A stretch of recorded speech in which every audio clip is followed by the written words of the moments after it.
Okay, welcome to the latest Lunchtime Bites webinar from the ICBE Business Excellence SkillNet. Today our presenter is Michelle Dinneen from Ardin Career Development, covering the very timely topic area of adapting to our new normal, 5 tips to respond with resilience. A little bit of Michelle. Michelle has over 20 years experience in both operations and HR training, covering learning and development in a regulated multinational environment. She is also qualified to master's level in human resource leadership and a master trainer. Over the course of 20 minutes, Michelle will cover a range of areas from how to adjust your sails in uncharted waters, thinking of the 3 C's and the 3 P's, to establishing a set of daily do's. The ground rules for today are simple. Michelle will present for approximately 20 minutes, finishing up with a 10-minute Q&A. Everybody is muted, but we really do encourage you to supply any questions for Michelle via the chat function. If you hover your mouse over the screen, you should see the ribbon for the chat function pop up. And with no further ado, I'll pass you over to Michelle. Thanks, Owen. So you're all very welcome. I see there's 52 participants now, which is great. I would like to welcome you whether you're at your desk at work, at your kitchen table, or in a bathroom, or hiding in the hot press away from the kids, because I'm sure some of you are currently hiding, trying to get on this webinar. So we have 20 minutes, so let's go. We'll get going.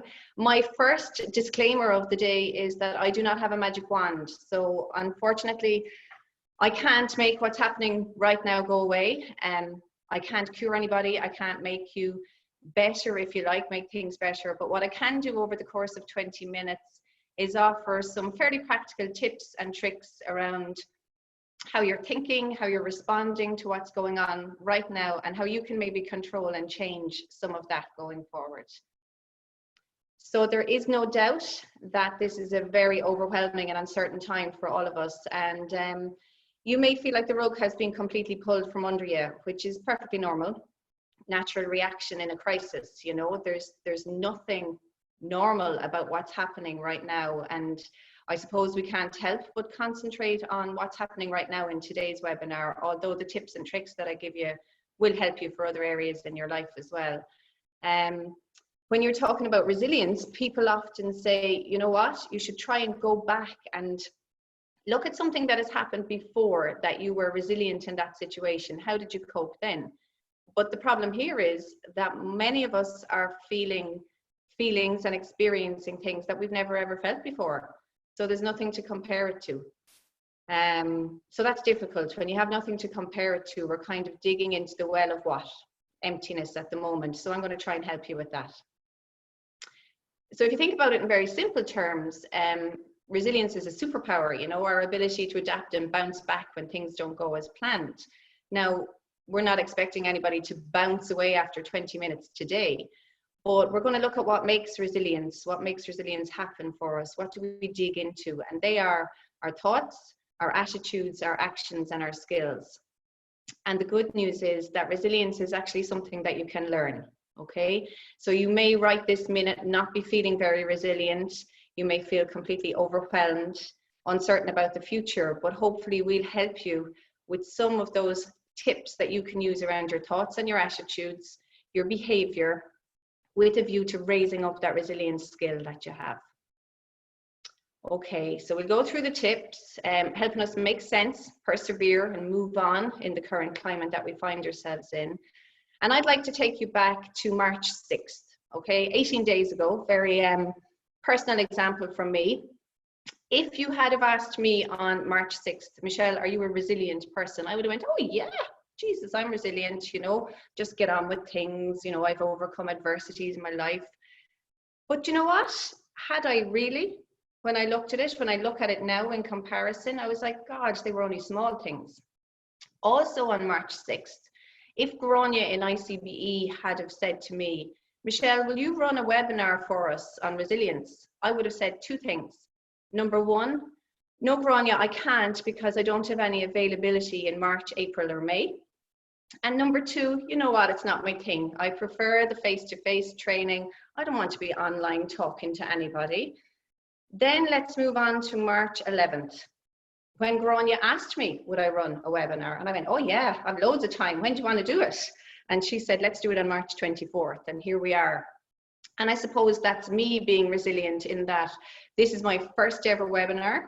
I've obviously had one-to-one calls and stuff using similar technology, but I wouldn't have chosen to do this 18 days ago. But the new norm that I'm living in means in order to survive, that I've had to adapt and I've had to choose to do something differently. So that's one of the things we'll talk about today, is adapting.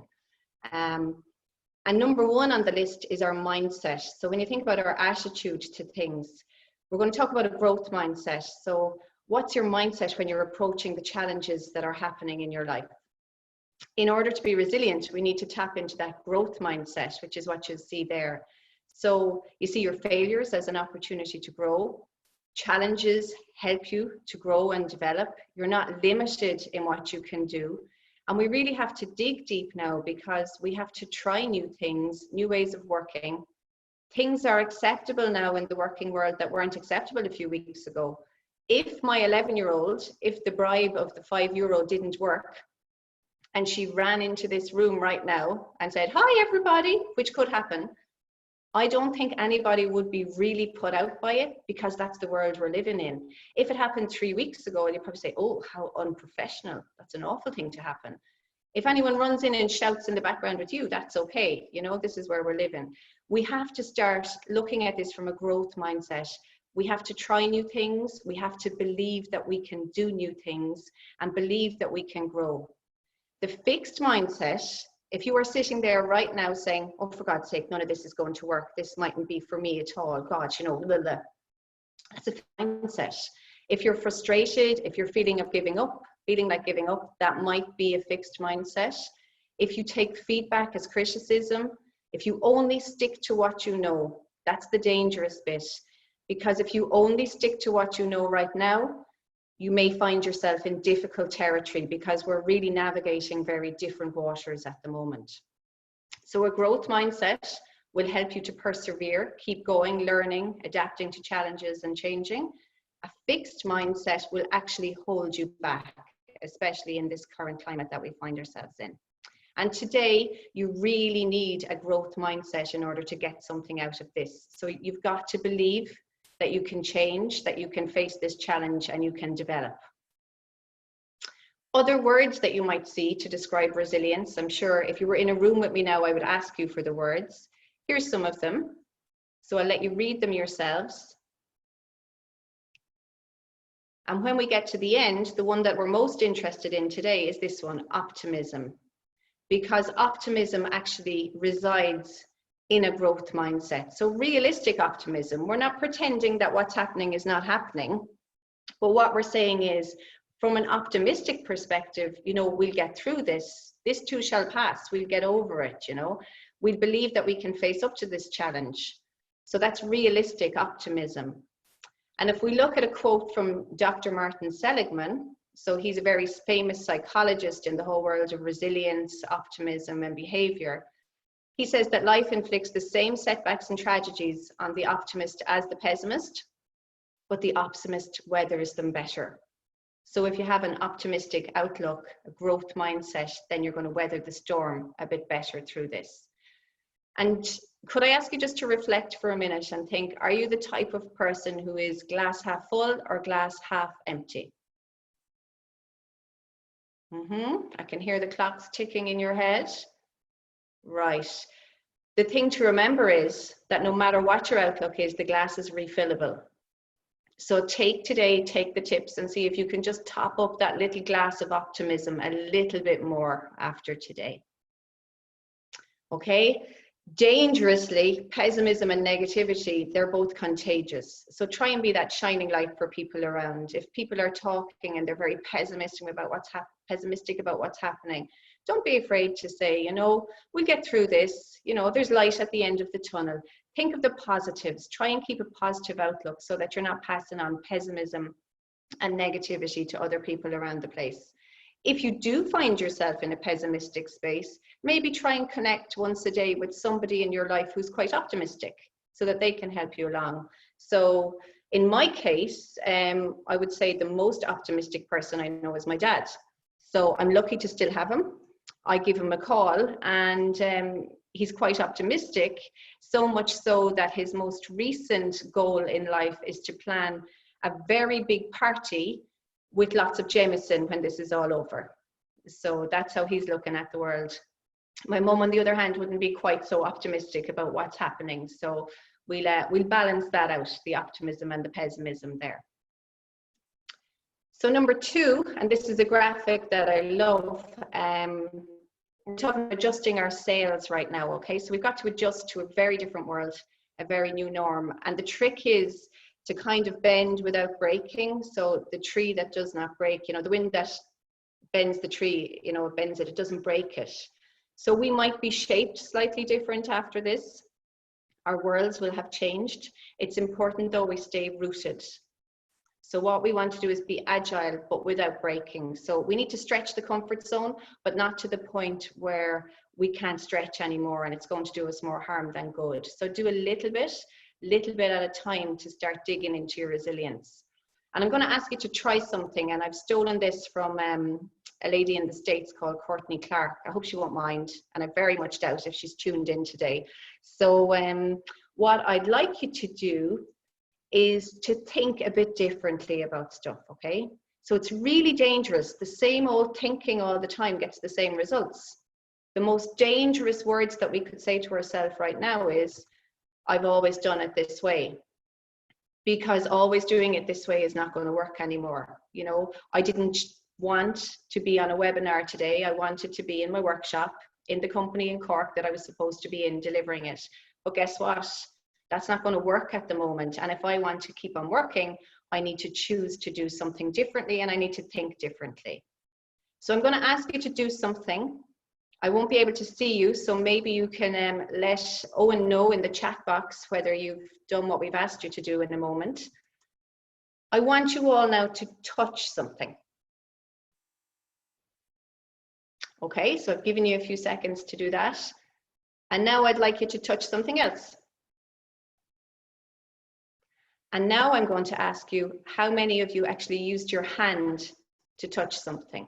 So did you associate touch with your hand and actually touch something? I imagine that 99% of you did. So ask yourself, why is that? It's because we're conditioned, because we've always done it that way. We've always touched something with our hand. Now what I want you to do is sit on your hands or put your hands behind your back. And now touch something. Okay. So you may have used your elbow or your knee or your foot.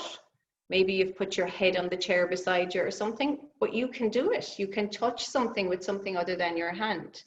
So we have to really start finding new ways of doing things to be resilient and stretch our comfort zones. And that's what we're doing. We're adjusting our sails to this new uncharted waters. We need to be able to touch something, do something differently. Okay, number 3, I'm going to introduce you to the 3 C's. So these are from, excuse me, two psychologists, Kobasa and Maddi. And they talk about 3 elements that are essential for resilience. And they are challenge, control, and commitment. So I'm going to take you through them one by one. We won't have time to spend too much, to do too much detail on them, but we'll go through them. So challenge. So resilient people very much view difficulties as a challenge, not as a paralyzing event. And that's a real danger right now, because if we are overwhelmed by negative thoughts, fear maybe, and uncertainty, we can become paralyzed by what's happening around us. So we need to dig into the well of challenge and resilience and say, right, this is not going to paralyze us. I'm going to start thinking differently and doing things differently to get through this. It's not going to last forever. The things that are going wrong are not a reflection on you or what you're doing at the moment, okay? It shouldn't be impacting on your self-worth, because this is not your fault. So face this challenge, you know, as something that you can really dig into that well of resilience. The next one is control. And resilient people, they put their focus on the things that they have control about, not the stuff that they don't have any control over. So why are we worrying about stuff that we don't have control over? I can't do anything about the lady in the shopping centre who has 90 rolls of toilet paper in the trolley. I can't do anything about what Leo Varadkar is going to announce today in relation to what's happening. But I can control my own thoughts. I can control my own actions, I can control a lot of stuff. And I came across this graphic during the week online. I'll just give you a quick look at it in relation to what we can and we can't control. And obviously it's built around what's happening at the moment. So you can follow lots of stuff and control an awful lot of things yourself, and you don't need to be worrying about the stuff that you can't control. And the final C is commitment. So resilient people, they're very committed to their lives and their goals, and they have a sense of purpose. They really persevere. They have a goal when they get out of bed in the morning, and that might be something that people are finding difficult right now. It might be, you know what, oh God, Groundhog Day, here we go again. Set yourself a goal, and the final point today on the, number 5 will be deliberately pick something every day for your mental and your physical health. Commit to doing something, and I'm not talking about committing to doing a load of laundry or committing to going out to clean out the shed or something if you're at home. Commit to something for yourself, something that you're going to go for a walk, or you're going to do a little bit of mindfulness or something like that, and set goals for yourself so that there's some structure in what's happening. So they're the 3 C's. We can make more information available on this afterwards for you all, so we're just giving you an overview today. So don't give up. Commit, persevere, and don't give up.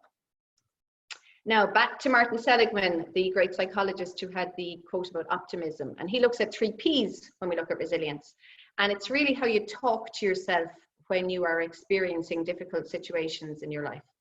So we have personalization, pervasiveness, and permanence, and I'd like to move away from the whole coronavirus situation at the moment for this one. So if you think about how you respond to difficult situations or failures in your life, let's take the analogy of playing on a football team. So if you were on a football team and you're in the final and you miss a goal, so you don't score that final point or that final goal, whatever it is, how do you react to that? Do you say, oh my God, it's all my fault? You know, do you believe that this will now affect all areas of your life, that you'll never, ever again be able to play another match, that you actually are probably no good at anything in your life? And do you think that the feelings will last forever? So in that moment, when you're experiencing negative thoughts or situations, have a look at the 3 P's and say, well, hold on a minute. This isn't my fault. There's stuff here that's out of my control. I'm only going to worry about what's in my control. Pervasiveness, will it affect all areas of your life? Well, right now it's quite easy to say, oh God, I think it will, because it's affecting our home life, it's affecting children's school life, it's affecting our working lives, it's probably affecting our relationships. I have a feeling that after today, my husband is going to be at home with me tomorrow. You know, the divorce rate in China went up recently, but anyway, we'll see what happens. So it's quite easy to think, you know, this might affect all areas of your life, but it won't. Not every area of your life. Think about the stuff you have control over. And will the negative feelings last forever? No. And you have control over your feelings, so don't let them last forever. You know, try and find new ways to dig in and think differently. And we can send you some information on cognitive restructuring and restructuring your thoughts around your feelings and stuff as well. So assess the internal statements that you're making in tough situations, and that will help you work through them. Okay, it's 18 minutes past. So this too shall pass. So don't forget, you've survived 100% of your worst days so far. So we will get through this. Finally, be very deliberate in your daily do's. So pick something for yourself around your physical health and your mental health. Now, your physical health might be exercise, food, make sure you eat the right diet, a little bit of chocolate's okay, water, get enough sleep. You know, to really be resilient, we need to be getting enough sleep. Some of you might be saying, well, I'm so overwhelmed at the moment that I'm actually waking up at night and the thoughts that are in my head won't let me go back to sleep. By tapping into the 3 C's, the 3 P's, and some of the tools we'll send you afterwards, they should be able to help you calm your mind and sleep a little bit better. Tap into your senses. So when you're out for a walk or something, have a look, you know, what do you smell? What do you see? What do you hear? What can you touch? And you can use your hand for that one. But also don't be afraid to awaken your senses by maybe throw some cold water on your face or suck a lemon. Do something that really brings your senses to life. And of course, breathe and practice your breathing exercises. And finally, your mental health. Something like journaling, and that could be a gratitude journal. For those of you who were on at the start, I'm trying to get the children to do a bit of journaling at the moment, both to keep a record of what's happening, but also to get them to see what they're thankful for in their life. So I'm thankful that everyone in the house is healthy, but I'm thankful for no school and for the person who invented chocolate. So for yourself, a little bit of gratitude, think back, what have you actually got that you're happy for? Connect with people, whether that be optimistic people in your life or your family. Don't be isolated, although we have to maybe be in isolation. Call somebody and have a chat. Use something like visualization. So I can send you something or we'll make it available afterwards using visualization. And we'll also make something on cognitive restructuring available so that you can think a little bit differently to how you're thinking now to help dig into that well of resilience that we all have. And that, I believe, is 1320, Owen Kennedy. So thank you, everyone. Thank you very much, Michelle. Bang on time. Just one quick question around the growth and the fixed mindset. Do people default to one or the other, or do we float between them? And if it is either, depending on what the answer is how should people mentally move themselves from one to the other?